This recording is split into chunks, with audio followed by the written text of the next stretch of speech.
happens in the environment that causes an organism to respond. ये definition है किस चीज की? Stimulus की। ये स्टिमुलस एक डिटेक्टेबल चेंज है, चाहे वो फिजिकल चेंज हो या केमिकल चेंज हो, जो भी किसमें हो रहा है, एनवायरनमेंट में हो रहा है, जिसकी वजह से ऑर्गेनिज्म क्या जनरेट करता है, रिस्पांस जनरेट करता है। ये डेफिनेशन है आपके पास स्टिमुलस की, एनवायरनमेंट में जो भी चेंज हो रहा है।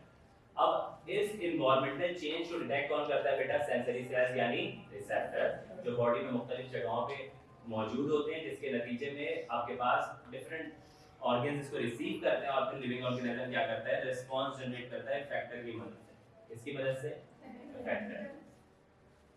तो ये रिलेशनशिप है स्टिमुलर बिहेवियर के, तुम लोगों ने नर्वस कोऑर्डिनेशन में भी पढ़ा है।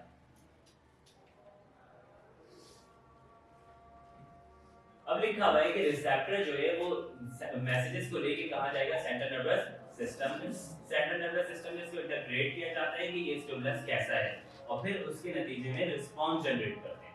थर्मो रिसेप्टर जैसे कि स्किन में मौजूद है एक छोटे बच्चे के, वो किस चीज को डिटेक्ट करता है? हीट। एक बेबी को, छोटी बेबी जो है, बच्चा जो है, उसकी बॉडी में थर्मो रिसेप्टर्स मौजूद है जो कि किस चीज को डिटेक्ट करता है? हीट को।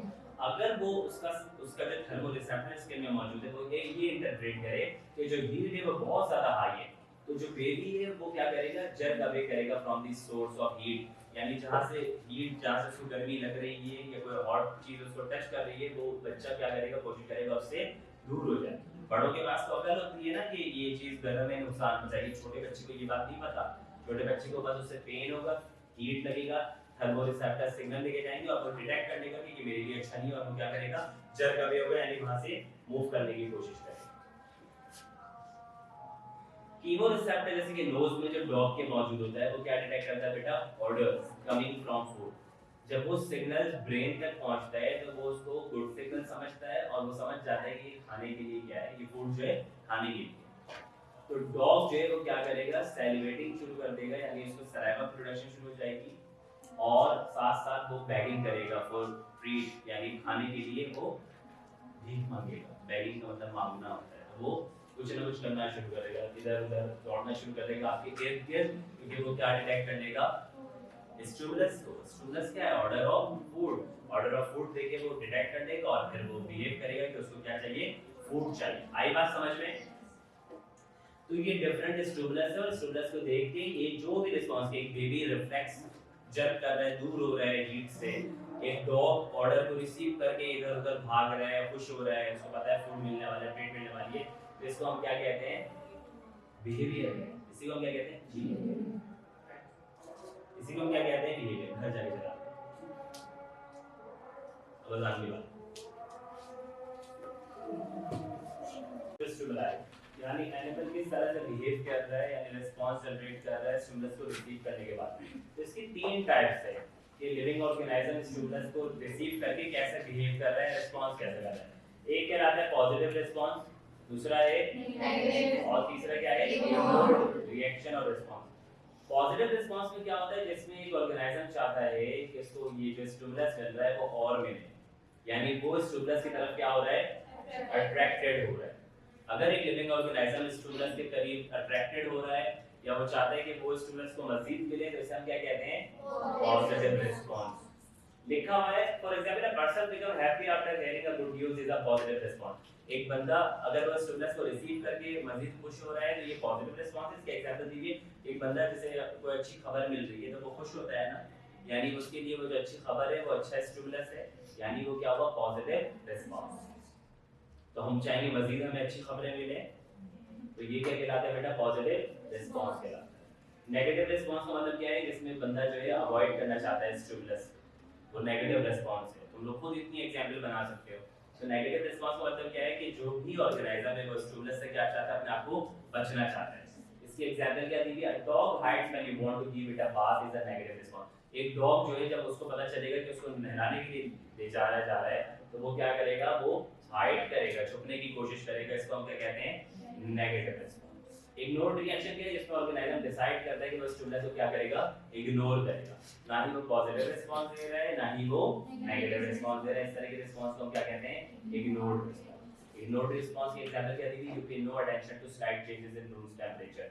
अगर रूम में थोड़ी बहुत चेंजिंग हो रही है तो इससे आपको कोई फर्क नहीं पड़ता, जैसा भी हो रही है। तो तो ये क्या कहलाता है, इग्नोर्ड रिएक्शन। क्या वो कुछ कह रहे हो, बोलना नहीं।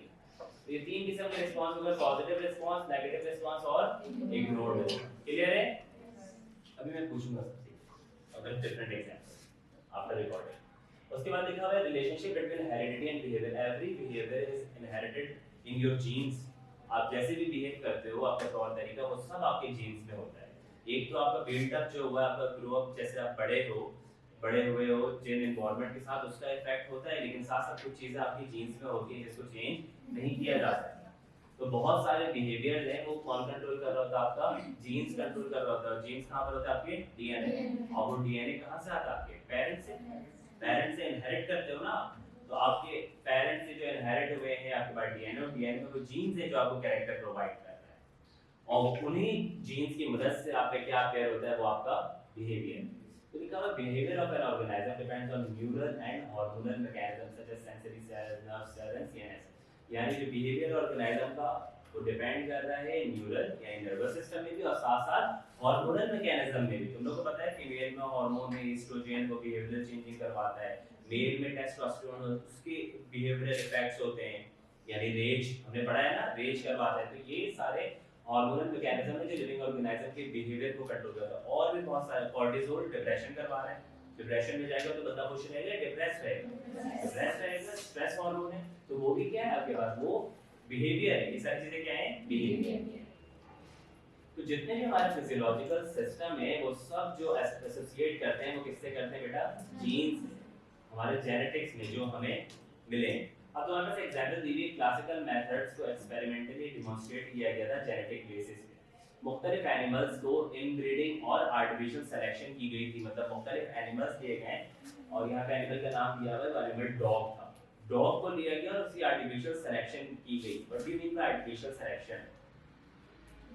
आर्टिफिशियल सिलेक्शन का मतलब लिविंग ह्यूमंस जो हैं, ये जो साइंटिस्ट हैं, वो खुद एनिमल्स को चूज करेंगे कौन एनिमल जाएगा किसमें, ब्रीडिंग, और ब्रीडिंग के बाद वो स्पेसिफिक ट्रेट या कैरेक्टर अपेयर होगा। इसी को हम क्या कहते हैं, आर्टिफिशियल सिलेक्शन। आर्टिफिशियल सिलेक्शन का मतलब ये है कि जो साइंटिस्ट है वो अपने मर्जी के ऑर्गेनाइजम्स को चूज करेगा और उस ऑर्गेनाइजम्स को क्रॉस ब्रीड करवाएगा, और उस क्रॉस ब्रीड के नतीजे में क्या होगा, स्पेसिफिक कैरेक्टर अपेयर होंगे उस लिविंग ऑर्गेनाइजम में। इसको हम क्या कहते हैं, आर्टिफिशियल सिलेक्शन। तो जब उसने ये करवाया, आर्टिफिशियल सिलेक्शन करवाई, तो पता चला कि एक ही सेम स्पीशीज के जो डॉग्स थे, आफ्टर आर्टिफिशियल सिलेक्शन यानी आर्टिफिशियल सिलेक्शन के बाद उनमें डिफरेंट बिहेवियर अपेयर हुआ। क्यों?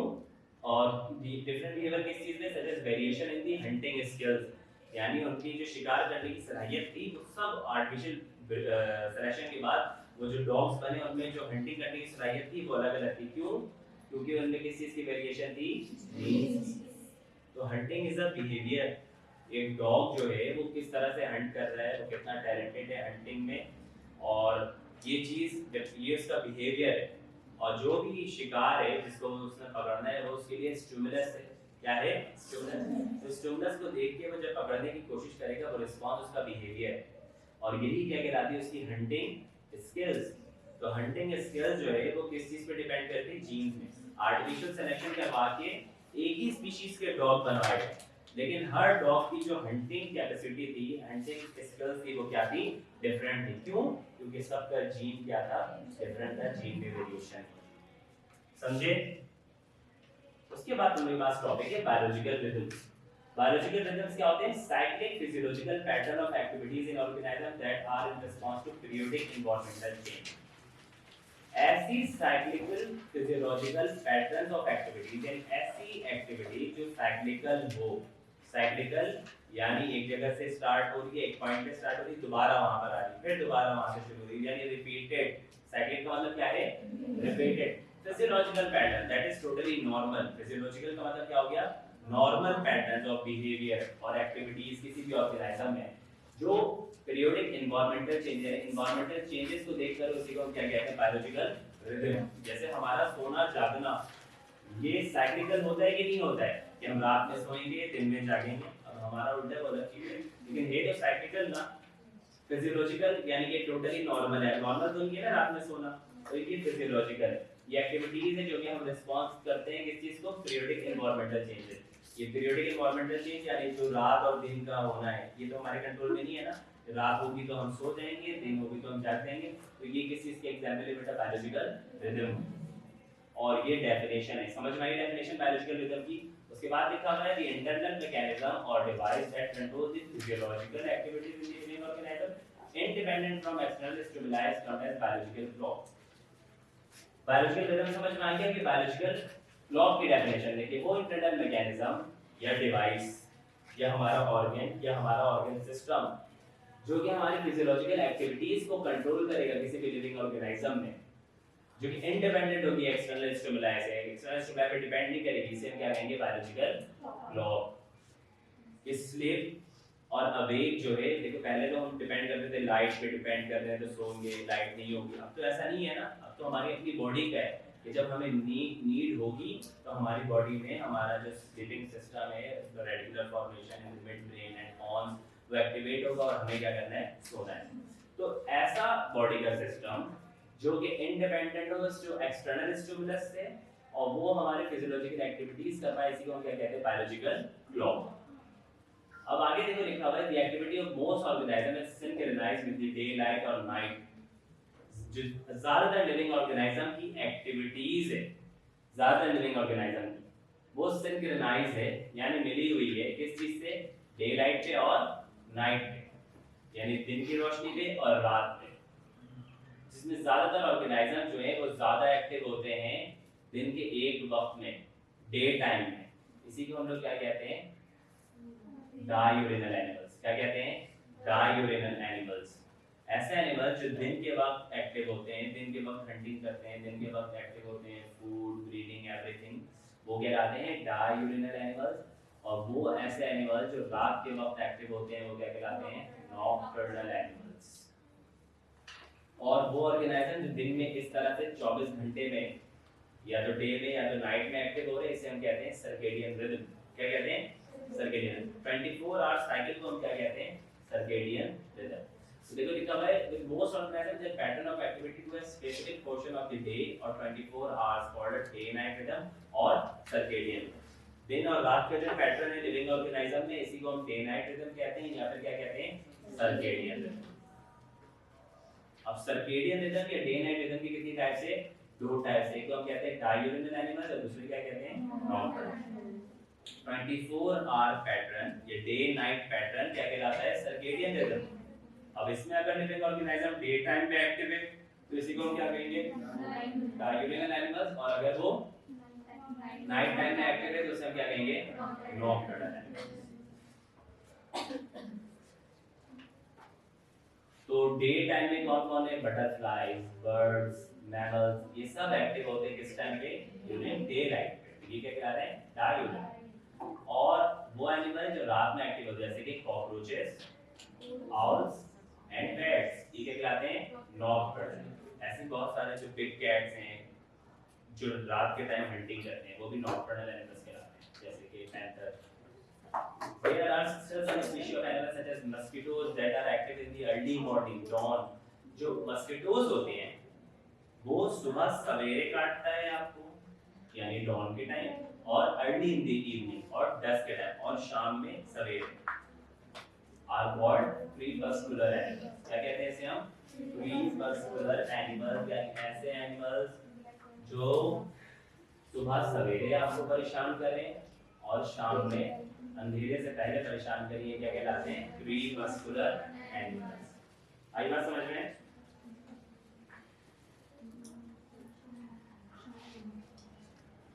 उसके बाद लिखा हुआ है some animals have annual rhythm called annual cycle और circannual rhythm। कुछ एनिमल्स में एनुअल रिदम मौजूद होती है, एनुअल साइकिल यानी सालाना, पूरे साल में एक मर्तबा वो बिहेवियर आता है। तो इस तरह के बिहेवियर को हम क्या कहते हैं? एनुअल साइकिल या फिर सर्कैनुअल रिदम्स।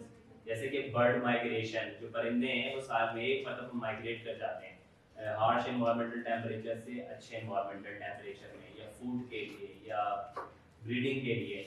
तो बर्ड की माइग्रेशन साल में एक मर्तबा हो रही है, किसी इलाकों से किसी दूसरे इलाके जा रहे हैं, बहुत लंबी लंबी माइग्रेशन करती है। Reproductive cycle in many insect, बहुत सारे इंसेक्ट में जो है साल में एक मर्तबा, खास करके किस्म की बटरफ्लाई उसमें साल में एक मरतबा वो जो है रिप्रोड्यूस करते हैं, इतनी कि पूरी पूरी जंगल उनसे भर जाते हैं। फिशेज में भी होता है, वो साल में एक जगह से निकल के एक वाटर से दूसरे वाटर में, और बर्ड्स में, मैमल्स में, और हाइबरनेशन ऑफ एनिमल्स, ये सब किस चीज़ के एग्जाम्पल है बेटा? Annual cycle. हाइबरनेशन का मतलब वो हाइबरनेट कर जाते हैं, यानी जो है वो चले जाते हैं इनएक्टिव फेज में। क्लियर है? तो biological rhythm, biological clock, circadian rhythm, और सर्केडियन रिदम में डायurnal एनिमल्स, नॉकटर्नल एनिमल्स और क्रेपस्कुलर एनिमल। क्लियर है सबको? और एनुअल साइकिल समझ में आ गया? अब जो हमने बिहेवियर की डेफिनेशन पढ़ी, उसके बेस पे हमें पता होना चाहिए कि बिहेवियर की दो टाइप्स होती हैं एनिमल्स में। एक होता है इनेट बिहेवियर और दूसरा होता है लर्निंग। सबसे पहले हमने इनेट बिहेवियर पढ़ना है।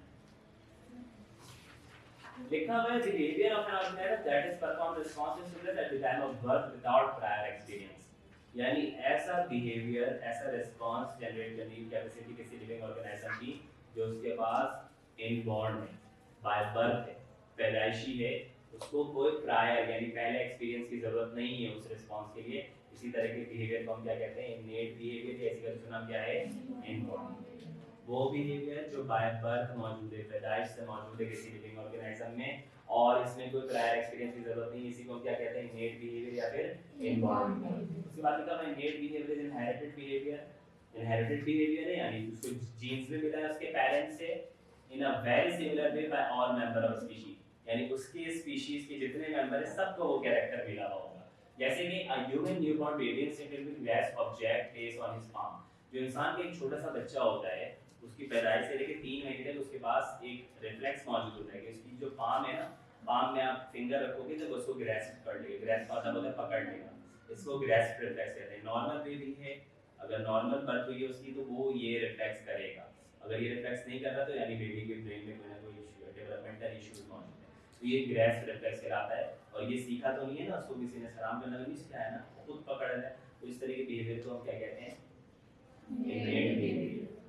आई बात समझ में? और इस रिफ्लेक्स का नाम क्या है? Grasp reflex. Innate behavior according to survival of species those animals that have short lifespan poorly developed nervous system. Innate behavior उन living organism के लिए बहुत जरूरी है जो कि जिनका लाइफ स्पैन बहुत शॉर्ट होता है। लिविंग ऑर्गेनिज्म का, कुछ लिविंग ऑर्गेनिज्म का लाइफ स्पैन सिर्फ फॉर अ डे होता है, फॉर आवर्स होता है। कुछ लिविंग ऑर्गेनिज्म और जिनके पास जो डेवलप नर्वस सिस्टम नहीं होता, नर्वस सिस्टम पोorly डेवलप्ड है, उनके लिए innate behavior बहुत जरूरी है, जिनके लिए लाइफ स्पैन बहुत शॉर्ट है। अब इनेट बिहेवियर की कितनी टाइप्स है बेटा? दो। एक को हम कहते हैं ओरिएंटेशन और एक को हम कहते हैं non orientation behaviours. Orientation behaviour क्या है बेटा? वो बिहेवियर जिसमें ऑर्गेनाइजर मूव करता है और चेंज करता है, उसकी direction is response to a source of stimulus. एक लिविंग ऑर्गेनाइजम स्टिमुलस को देख के अपनी डायरेक्शन चेंज कर रहा है, मूव्स और changes direction response to a source of stimulus, इसको हम क्या कहते हैं? Orientation behaviour. अगर कोई लिविंग ऑर्गेनिज्म अपनी डायरेक्शन चेंज कर ले स्टिमुलस को रिसीव करने के बाद, इसी को हम क्या कह रहे हैं? Orientation behaviour. डायरेक्शन चेंज हो रहा है, ओरिएंटेशन बिहेवियर। अब ओरिएंटेशन बिहेवियर के एग्जांपल में क्या कह दिया बेटा आपके पास? सबसे पहले टैक्सेस। सबसे पहले क्या है? टैक्सेस। ये ओरिएंटेशन बिहेवियर यानी ये क्या करेगा? अपनी डायरेक्शन को चेंज करेगा। अब डायरेक्शन चेंज करने का मतलब क्या है? या तो स्टिमुलस से करीब जाएगा या तो स्टिमुलस से दूर जाएगा। अब लिखा हुआ taxes is a directional movement toward और away from the particular stimulus. जो टैक्सेस है वो ओरिएंटेशन बिहेवियर की टाइप है, जिसमें लिविंग ऑर्गेनिज्म क्या कर रहा है? या तो स्टिमुलस के करीब जा रहा है या फिर उससे दूर जा रहा है। किसी भी स्टिमुलस को, स्टिमुलस क्या हो सकती है? लाइट हो सकती है या फिर हीट हो सकती है। अगर रिस्पांस जो है वो अगर स्टिमुलस से करीब जा रहा है तो ये क्या कहलाता है? ओरिएंटेड। और अगर रिस्पांस के लिए वो अवे जा रहा है स्टिमुलस से तो ये क्या कहलाता है? लिखा हुआ है moth shows positive taxes by moving toward the light। जो पतंगा होता है वो क्या करता है? पॉजिटिव टैक्सेस शो करता है, वो कहाँ जाता है? लाइट के करीब। और कॉकरोचेस जो होते हैं वो नेगेटिव टैक्सेस शो करते हैं, यानी वो लाइट से दूर जाते हैं। जब भी तो वो नॉकटर्नल है, कॉकरोचेस नॉकटर्नल है ना। नॉकटर्नल का मतलब क्या हुआ?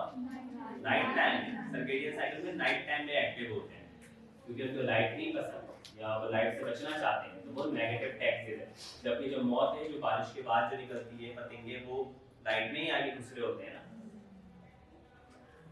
तो कॉकरोचेस जो नेगेटिव टैक्सेस शो करते हैं, लाइट से दूर दूर जाते हैं।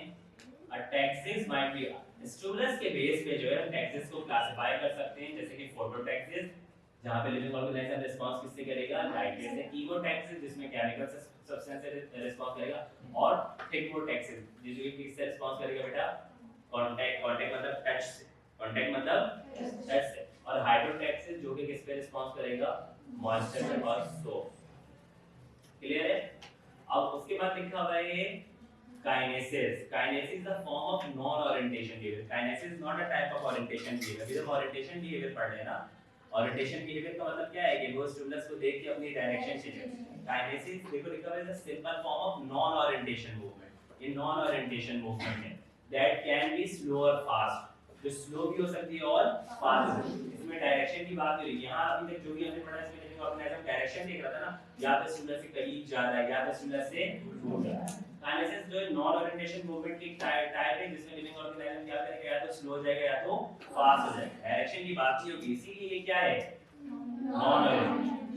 इस बिहेवियर में जो एनिमल है वो अपना रेट ऑफ मूवमेंट चेंज करेगा, यानी अपनी रफ्तार चेंज कर देगा। रेट ऑफ मूवमेंट यानी रफ्तार चेंज कर देगा, या तो तेजी से जाएगा या तो स्लो हो जाएगा। According to the intensity of the stimulus, depend करेगा कि स्टिमुलस कितना है। जैसे कि वुड लाइट्स, ये बनी हुई है ना वुड लाइट्स, ये जो है ड्राई एनवायरनमेंट में रैपिडली चलती है और स्लो डाउन हो जाती है कौन से एनवायरनमेंट में, हाई ह्यूमिड एनवायरनमेंट में, यानी जहाँ पे मॉइस्चर मौजूद है, ह्यूमिडिटी मौजूद है, ऐसे एनवायरनमेंट में ये स्लो मूव करेगी। और अगर एनवायरनमेंट ड्राई है तो ये कैसे मूव करेगी बेटा, रैपिडली यानी फास्ट मूव करेगी। तो ये क्या कहलाता है, kinesis. It's not a type of orientation. Clear है? तो आज के लिए हम लोग इतना ही रखते हैं, बाकी अगली क्लास में कंटिन्यू करेंगे।